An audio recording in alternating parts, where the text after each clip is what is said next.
What's up, guys? So something that I think is funny is seeing people on TikTok with like 500,000 followers make a YouTube channel or already have one and then see them only have like 6,000 subs. Now, I don't think it's funny because I have more, but it's like, how does only 1% of your following subscribe to your channel? It's not, you have that linked in your bio, it's not like it's hard to find you. The reason though, and this is just from being on TikTok too long, but the reason though is because on TikTok, like other apps, you have a certain amount of time to be funny, which is 15 to 60 seconds. But with YouTube, you obviously can't just upload 30-second videos and expect people to subscribe.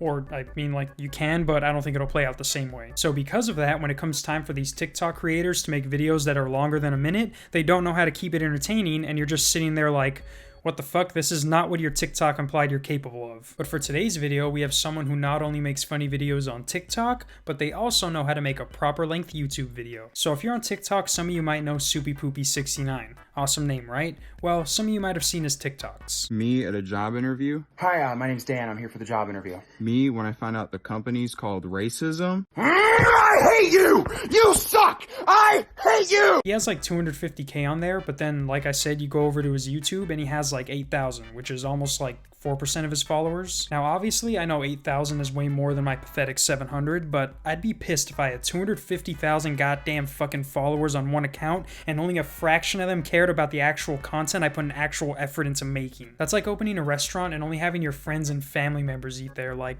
that's not gonna fly with your boy. Like, dog, even if he had 10,000, that'd be dope, but not even 5% of his followers subscribe to him. And I'm being nice. I know all of his subscribers didn't come from TikTok. Most, but not all.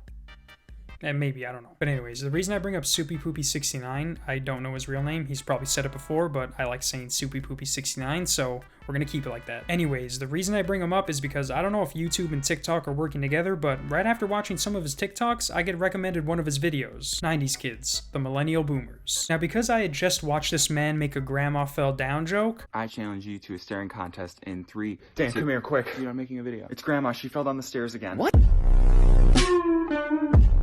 I'm like, fuck yeah, the ride continues. I'm about to shit my pants laughing with this 11-minute masterpiece. Well, like I said in previous videos, apparently I was wrong like with most things I think about, because all this dude does is just complain about millennials and how they piss him off just like boomers. First off, all that boomer, Gen Z, millennial shit is fucking retarded, alright? You're either young or you're old. Plain and simple. Kinda like genders. Like, just because I'm 23 and you're 22 doesn't mean we're in a whole different generation. It literally means you're younger than me. But this dude is just using bullshit examples to explain his nonsense hatred for millennials. Now, technically, I am a millennial, but I look at that as like someone calling me ugly. It's like, yeah, everyone knows that. Just like when you're talking to someone who's 40 or 50, your interests are going to be different. That doesn't mean you're a whole different group of people. Now, if we evolved into different creatures with different ages, then yeah, that would kind of make sense. But just because someone's 20 and someone's 18, that doesn't mean they're the opposite. Now, I will say his video does get into politics, and I hate politics with a passion. So much so that I've never voted, registered to vote, or like any fuck. I know more porn stars than presidents. Like, I hate politics so much that I'd rather know that Jaden James's real name is Michelle Lee Mayo than know who the 15th president is. But regardless, let's get into this fuckfest. So right away when his video starts, he's like, this video is about a group of people who talk down on the younger generation, blah blah.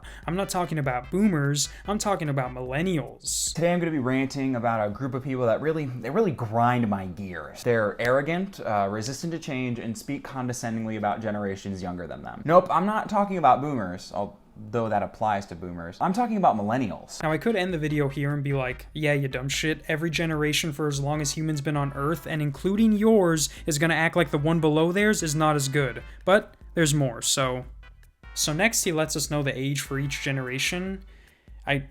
I really don't know why. He says for his sanity or something. For the sake of consistency and my sanity, I'm going to be nailing down the parameters for the 4 largest generations left on Earth. Obviously, you can give or take a couple years. I'm not Merriam-Webster. So here are the numbers he shows. First of all, someone as smart as he seems to be should know that these are retarded. Like, what? 55 to 77? You're telling me 78, 9, and 80 are just fucked? Like, no, the number should be, if we must have a list, 60 to 80, 40 to 60, 20 to 40, and then whatever to 20. Like, what the fuck? My cousin's 21 and we like the same shit, and this guy's 19 and he's like, oh, I'm in Generation Z, but like, dude, barely, alright? Chill. Millennials, despite all of them being over 23, seem to think that they know exactly what youth are thinking and know how Gen Z culture works, which I have no fucking clue why. They make jokes on Twitter and TikTok like, ha ha ha, am I too old for this? It just looks uncomfortable. What the fuck does making a joke about being too old for an app made for 15-year-olds have anything to do with knowing how you guys think?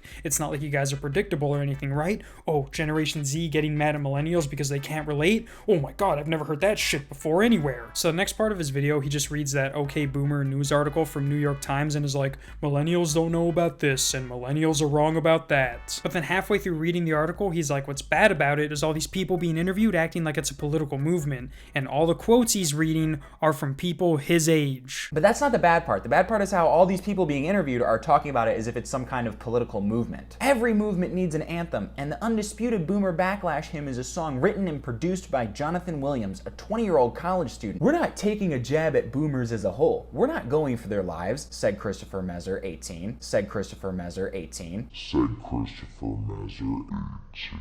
So this is the part where he gets into politics and says words like ideology and Sarah Palin, and I could have just easily Googled something for a response, but my hatred for politics didn't let me do so. So after he reads the article that he assumes was written by a forbidden millennial, he's like, all these fucking millennials talking about Generation Z is so annoying. These fucking millennials writing about Gen Z culture is so annoying. They're like English teachers trying to draw meaning from something that's obviously not there. Your generation is fucked. What the hell else are they gonna write about? I'm sorry that millennials can see through your bullshit and call it out. And like, what are you talking about, dude? You're 19. You're not that far from being a millennial. You're telling me you feel closer to this than to a 23-year-old?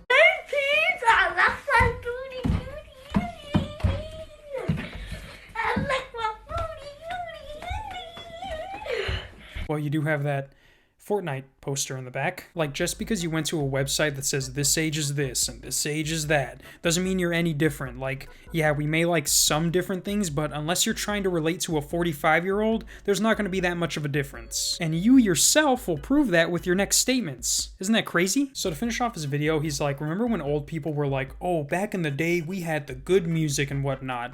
He's like, well, what if I told you millennials did the same thing, but with memes?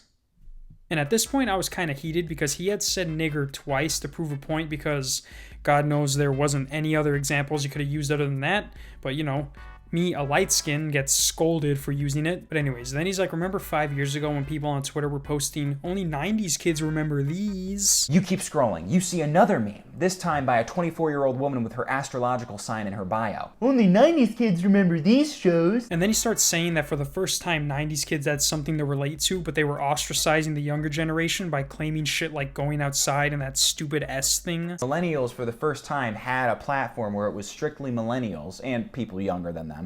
And so they were creating these inside jokes and memes that they could relate to and they found funny. The only people they were really ostracizing was Gen Z. This exclusionary mindset snowballed to the point where 90s kids were claiming normal childhood things like playing outside and drawing the little S thing in your notebooks were exclusive to their generation's childhood only. And it's like, are you that stupid, or did the millennials ostracize you that much? Because if you think millennials claim that shit in any sense of the word that's not a joking manner, then you, my friend, are an honorary boomer. Oh, and he also continues saying that you probably thought those were stupid because you also grew up with those things. You log on to Twitter and the first thing you see is some 23-year-old dude with a busted hairline tweeting a picture of a Blockbuster VHS with the caption, only 90s kids remember this. You think to yourself, huh, that's odd. Not just because you also grew up with that, but because this man thought it was okay to go to Supercuts with a $2 bill. Thus proving my point that millennials and Generation Z are basically the same, but because some boomer grouped us into different categories, y'all are acting like we're from different planets. The last thing I'll talk about is that he says millennials are making the younger generation look bad so we can look good. And the only way that they're going to look better in history is if they make future generations look worse by comparison. Millennials might be too stupid to realize it, but that's what they're doing to Gen Z. By taking our stupid memes like OK Boomer and telling kids, if you pretend like this was some sort of political movement, we'll put your Instagram in the newspaper,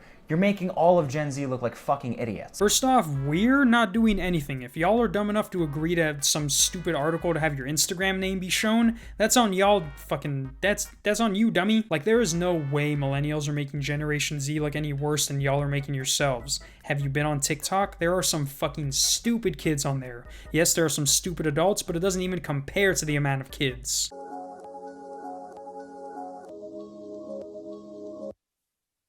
The only way I use my autism for fame is when I do these videos. Okay, actually that one was pretty funny. But anyways, like I said, you're either old or you're young. Just because you were born when Elvis was fucking a 14-year-old or when Fortnite was popular doesn't make you any different than... Kinda does, actually. That's pretty gross that y'all accepted that. But I mean, let's just all agree to hate people born in the 1700s. I mean, fuck them, right? I feel like we can remove the 1700s and... That's 1700s thought process for you. Fuck them. Until next time. Peace. Also, millennials, the more you guys write articles about PewDiePie being a Nazi or ISIS using TikTok to recruit members, the more we realize just how out of touch you fucking 90s kids are. L7, baby, LL7. Know the essence of our presence, got you present for a fact, baby. Reynolds rap, all the grass in the sack.